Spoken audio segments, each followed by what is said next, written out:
बिस्मिल्लाहिर्रहमानिर्रहीम। इबादत की बरकत का वाक़या बयान किया जाता है कि पुराने वक्तों में एक शख्स ने एक ग़ुलाम ख़रीदा।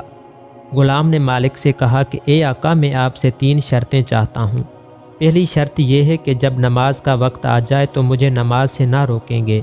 दूसरी शर्त यह है कि आप मुझसे सिर्फ़ दिन को खिदमत लेंगे। और तीसरी शर्त यह है कि मेरे वास्ते एक कोठड़ी मुकर्रर कर दीजिए कि मेरे अलावा दूसरा उसमें दाखिल ना हो सके। आका ने काफ़ी सोच विचार के बाद ग़ुलाम की ये सब शर्तें मंजूर कर लीं। इस ग़ुलाम ने मकान की कोठरियों का चक्कर लगाया और एक वीरान कोठड़ी को पसंद किया। आका ने कहा कि तुमने ये वीरान कोठरी ही क्यों पसंद की है? उसने कहा कि ए मेरे सरदार, क्या आपको ये नहीं मालूम कि वीरान जगहें अल्लाह ताला के ज़िक्र से आबाद हो जाती हैं? चनाचा वो ग़ुलाम रात को उस कोठरी में रहने लगा। इत्तफाक से उसके आका ने एक रात एक मजलिस मुनक़्क़द की।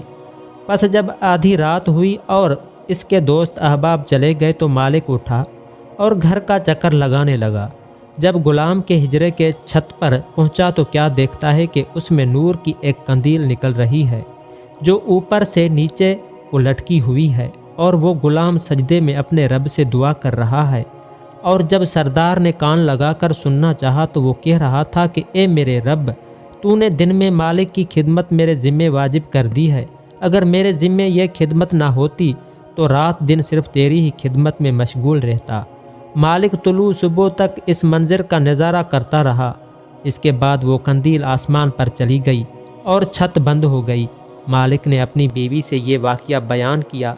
जब दूसरी रात आई तो मालिक और उसकी बीवी हिजरे की छत पर पहुँचे। देखा कि कंदील लटकी हुई है और ग़ुलाम सजदे में सर रखकर मनाजात में मशगूल है।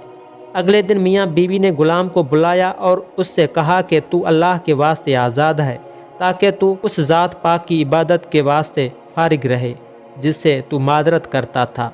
और इन दोनों ने ग़ुलाम को इसकी इन करामतों से बाखबर किया जो उन्होंने गुज़श्ता रात में देखी थीं। ग़ुलाम ने यह सुनकर दोनों हाथ उठाए और कहा कि ए मेरे माबूद, मैंने तुझसे दुआ की थी कि मेरा राज किसी पर ना खोलिए और हाल ज़ाहिर ना कीजिए। अब जबकि आपने इसको फाश कर दिया है तो मेरी रूह कब्ज़ करके अपने पास बुला लीजिए। चनाचा वो मुर्दा होकर गिर पड़ा और उसकी रूह आसमानों की तरफ परवाज़ कर गई। अल्लाह ताला उस पर रहम फरमाए। आमीन।